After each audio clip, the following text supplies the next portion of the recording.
સુરત શહેરમાં કોંગ્રેસના નેતા દર્શક નાયકે 538 બુટલેગરોની યાદી જાહેર કરી, જેમાં સૌથી વધુ સુરતના કામરેજ વિસ્તારમાં 92 બુટલેગરો સક્રિય હોવાનો આરોપ. ગુજરાતના ડેપ્યુટી સીએમ હર્ષ સંઘવીએ હાલમાં પોલીસ તંત્રને કડક કાર્યવાહી કરવા માટે સૂચના આપી. જાહેર જનતાને અપીલ કરી કે જો કોઈ ગેરરીતિ કે ગેરકાયદેસર પ્રવૃત્તિ જણાય તો તાત્કાલિક પોલીસને માહિતી આપે. 24 કલાકની અંદર રેડ પાડવામાં આવશે. ગૃહમંત્રીના આ આશ્વાસનથી રાજ્યમાં ગેરકાયદેસર પ્રવૃત્તિઓ પર લગામ કસવાની આશા જન્મી, પરંતુ નિવેદન બાદ સુરત જિલ્લામાં દારૂ અને નશાબંધીના કાયદાના અમલની નિષ્ફળતાનો ઉજાગર કરતો એક મોટો રાજકીય પડકાર સામે આવ્યો. કોંગ્રેસના નેતા દર્શક નાયક દ્વારા સુરત જિલ્લાના ગ્રામ્ય વિસ્તારોમાં સક્રિય બુટલેગરોના નામ, વિસ્તાર અને તેમની સામે નોંધાયેલા ગુનાઓની સંખ્યા, તેમની સાથેની વિસ્તૃત યાદી તૈયાર કરવામાં આવી છે. તેમણે વડાપ્રધાન, મુખ્યમંત્રી અને ગૃહમંત્રીને ઈમેલ દ્વારા પહોંચાડવામાં આવ્યા છે. કોંગ્રેસના નેતા દર્શક નાયકે આરટીઆઈ હેઠળ મેળવેલ માહિતીના આધારે સુરત જિલ્લાના વિવિધ પોલીસ સ્ટેશનના વિસ્તારોમાં 538 સક્રિય બુટલેગરોની યાદી આવી, જેમાં કામરેજ વિસ્તારમાં સૌથી વધુ 92 બુટલેગરો સક્રિય હોવાનું જણાવ્યું છે. દર્શાવે છે કે આ વિસ્તારમાં પ્રોહિબિશનનો કાયદાનો ભંગ મોટા પાયે થઈ રહ્યું છે. દર્શક નાયકે માત્ર બુટલેગરોની યાદી જ નહીં, પરંતુ તાત્કાલિક કડક કાર્યવાહી કરવા માટેની નક્કર માંગણીઓ પણ રજૂ કરી છે. આ સાથે દર્શક નાયકે એ પણ કહ્યું કે ગુજરાતના નાયબ મુખ્યમંત્રીશ્રી એક જાહેર સભામાં એક જાહેરાત કરી કે 24 કલાકની અંદર સમગ્ર ગુજરાતના કોઈપણ ખૂણામાં દારૂ, ડ્રગ્સ, તાળી, મેન્ડ્રેક્સની ગોળી કે નશાકારક કોઈપણ વસ્તુની માહિતી મળે તો મને ટેલિફોનિક, મૌખિક કે લેખિત જાણ કરશો તો 24 કલાકની અંદર ગુજરાતના લોકોના હિતમાં હું પગલાં લઈશ. આ જાહેરાતના અનુસંધાનમાં ગુજરાતના એક સામાન્ય નાગરિક તરીકે, સુરત જિલ્લાના એક નાગરિક તરીકે તારીખ 18/5/2024ના રોજ, 21/5/2025ના રોજ મેં પત્ર લખીને માંગણી કરી હતી કે તાત્કાલિક અસરથી સુરતમાં દરેક તાલુકાઓમાં જે રીતે દારૂ, ડ્રગ્સ અને તાળીની બડીઓ મોટા પ્રમાણમાં ફેલાયેલી છે અને સુરત જિલ્લાનો ક્રાઇમ રેટ પણ મોટા પ્રમાણમાં તમને જોવા મળે છે.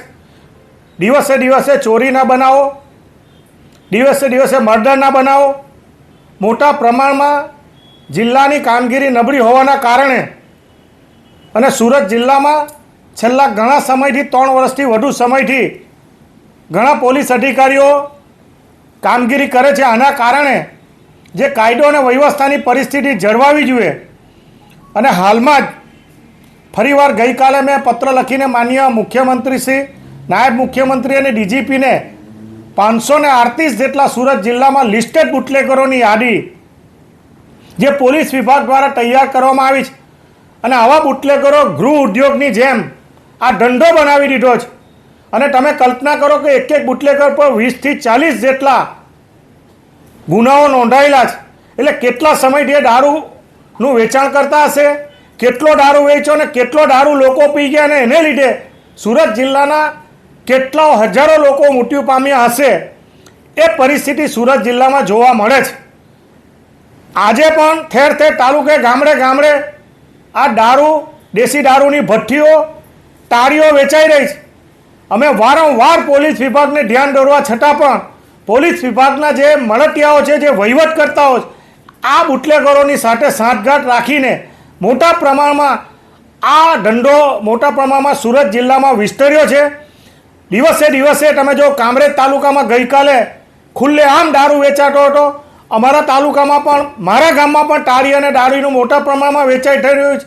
જે પ્રકારે સુરત જિલ્લાની પરિસ્થિતિ છે અને હાલમાં કડોદરા પોલીસ સ્ટેશનને પણ 3 મહિના પહેલાં એક બુટલેગરે માથે લીધું હતું. એલસીબીમાં કામ કરતો એક લોકરક્ષક દળનો અધિકારી, કર્મચારી 1 લાખ રૂપિયાની આ બાબતની લાંચ લેતા પકડાયો હતો.